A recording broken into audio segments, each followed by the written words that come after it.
Item ಯಾವುದೇ ಇರಲಿ try ಮಾಡಿ ಆಚಿ ಚಿಕನ್ ಮಸಾಲಾ. HMT ಉಳಿಸಬೇಕು, ಖಾಸಗೀಕರಣ ಬೇಡ. HMT ಕ್ಯಾಂಪಸ್ನಲ್ಲಿ HD ಕುಮಾರಸ್ವಾಮಿ ಸುದ್ದಿಗೋಷ್ಠಿಯನ್ನು ನಡೆಸಿದ್ದಾರೆ. ಇದು ಪ್ರಚಾರಕ್ಕಾಗಿ ಮಾಡುತ್ತಿರುವ ವಿಚಾರವಲ್ಲ. ನಾನು ಕೇಂದ್ರ ಸಚಿವನಾದ ಬಳಿಕ HMTಗೆ ಹೆಚ್ಚು ಆದ್ಯತೆಯನ್ನು ನೀಡಿದ್ದೇನೆ. HMTಯನ್ನು ಉಳಿಸಬೇಕು, ಖಾಸಗೀಕರಣ ಬೇಡ. HMT ಕ್ಯಾಂಪಸ್ನಲ್ಲಿ HD ಕುಮಾರಸ್ವಾಮಿ ಸುದ್ದಿಗೋಷ್ಠಿಯನ್ನು ಮಾಡ್ತಿದ್ದಾರೆ. ಇದು ಪ್ರಚಾರಕ್ಕಾಗಿ ಮಾಡುತ್ತಿರೋ ವಿಚಾರ ಅಲ್ಲ. ನಾನು ಕೇಂದ್ರ ಸಚಿವನಾದ ಬಳಿಕ HMTಗೆ ಹೆಚ್ಚು ಆದ್ಯತೆಯನ್ನು ನೀಡಿದ್ದೇನೆ. ಸಾರ್ವಜನಿಕ ವಲಯಗಳನ್ನು ಮತ್ತೆ ಬಲಪಡಿಸಬೇಕು. ರಾಜ್ಯ ಸರ್ಕಾರಕ್ಕೆ HD ಕುಮಾರಸ್ವಾಮಿ ಆಗ್ರಹವನ್ನು ಮಾಡಿದ್ದಾರೆ.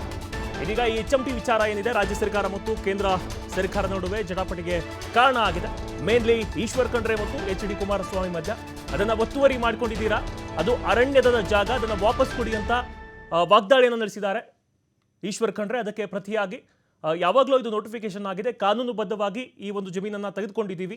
HMTಯನ್ನು ಪುನಶ್ಚೇತನ ಮಾಡಬೇಕು, ಯುವಕರಿಗೆ ಉದ್ಯೋಗಗಳನ್ನು ಕೊಡಬೇಕನ್ನೋದು ನನ್ನ ಅಭಿಲಾಷೆ ಇದೆ. ಈ ಒಂದು ಸಂದರ್ಭದಲ್ಲಿ ರಾಜಕೀಯ ದುರುದ್ದೇಶದಿಂದ ಈ ರೀತಿ ಮಾಡ್ತಾ ಇದ್ದಾರೆ ರಾಜ್ಯ ಸರ್ಕಾರ ಅಂತ ವಾಗ್ದಾಳಿಯನ್ನು HD ಕುಮಾರಸ್ವಾಮಿ ಅವರು ಕೂಡ ನಡೆಸಿದರು.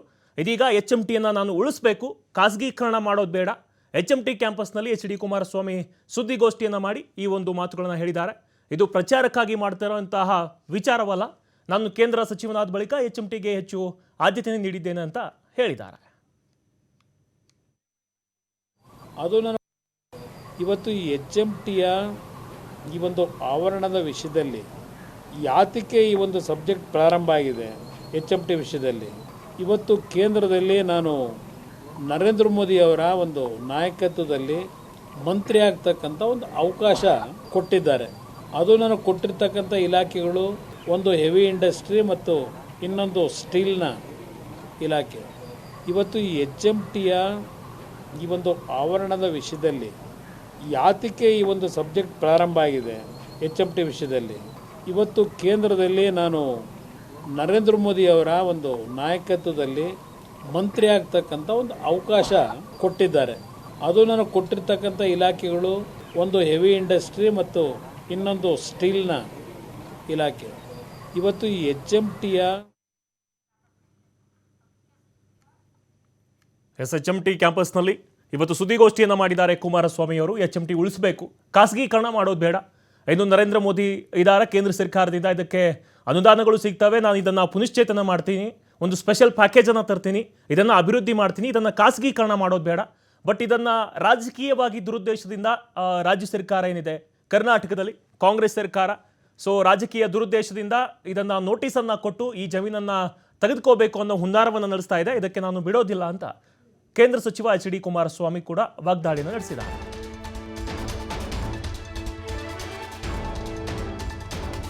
ನಿನ್ನೆ ಮುಖ್ಯಮಂತ್ರಿ ನೋವಿನಲ್ಲಿ ಮಾತನಾಡಿದ್ದಾರೆ. ನಮಗೂ ಕೂಡ ನೋವಾಗುತ್ತೆ. ಈ ತರ ಕೇಂದ್ರ ಸಚಿವ HD ಕುಮಾರಸ್ವಾಮಿ CM ಮಾತಿಗೆ ಕೌಂಟರ್ ಅನ್ನು ಕೊಟ್ಟಿದ್ದಾರೆ. ಸರ್ಕಾರ ಹಾಗೂ ಅರಣ್ಯ ಇಲಾಖೆ ವಿರುದ್ಧ ಕುಮಾರಸ್ವಾಮಿ ಕಿಡಿಯನ್ನ ಕಾರಿದ್ದಾರೆ. ನಿನ್ನೆ ಮುಖ್ಯಮಂತ್ರಿ ಕೂಡ ಸುದ್ದಿಗೋಷ್ಠಿಯನ್ನು ನಡೆಸಿದ್ರು, ಹೇಳಿದ್ರು ಅವರು ನೋವಿನಲ್ಲಿ ಮಾತನಾಡ್ತಿದ್ದಾರೆ ಅಂತ. ಸೊ ಆ ಒಂದು ಮಾತಿಗೆ ಇದೀಗ HDಗೆ ಕೌಂಟರ್ ಕೊಟ್ಟಿರೋದು. ನಮಗೂ ಕೂಡ ನೋವಾಗುತ್ತೆ, ಹೃದಯ ಇದ್ದವ್ರಿಗೆ ನೋವಾಗೇ ಆಗುತ್ತೆ. ಸರ್ಕಾರ ಹಾಗೂ ಅರಣ್ಯ ಇಲಾಖೆ ವಿರುದ್ಧ ಕುಮಾರಸ್ವಾಮಿ ಕಿಡಿಯನ್ನ ಕಾರಿದ್ದಾರೆ. ಕಾರ್ಖಾನೆಗಳನ್ನು ಡಿಸ್ಇನ್ವೆಸ್ಟ್ಮೆಂಟ್ ಮಾಡಬೇಕು ಅಂತಕ್ಕಂಥ ನಿರ್ಧಾರಗಳು ಕ್ಯಾಬಿನೆಟ್ನಲ್ಲಿ ತೆಗೆದುಕೊಂಡ್ಬಿಟ್ಟಿದ್ದಾರೆ. ಆ ಹಿನ್ನೆಲೆಯಲ್ಲಿ ನಾವು ಮತ್ತೆ ಈ ಪಬ್ಲಿಕ್ ಸೆಕ್ಟರ್ನ CPSE ಯೂನಿಟ್ಗಳನ್ನು ಪುನರ್ ಪ್ರಾರಂಭ ಮಾಡಿಸ್ತಕ್ಕಂಥದ್ದಕ್ಕೆ ಹಲವಾರು ರೀತಿಯ ಸಮಸ್ಯೆಗಳು ಇದ್ದಾವೆ. ನಾನು ಮಂತ್ರಿ ಆದ ಮೇಲೆ ಈ HMTಯ ಕಾರ್ಖಾನೆ, ಯಾಕೆಂದ್ರೆ ನಾವೆಲ್ಲ ಸಣ್ಣ ಮಕ್ಕಳು, ಆಗ ಬಸ್ಗಳು ಓಡಾಡ್ತಾ ಇದ್ದಿದ್ದು ಗಮನಿಸಿದ್ದೇವೆ. ನಾನು ಜಯನಗರದಲ್ಲಿದ್ದೇನೆ.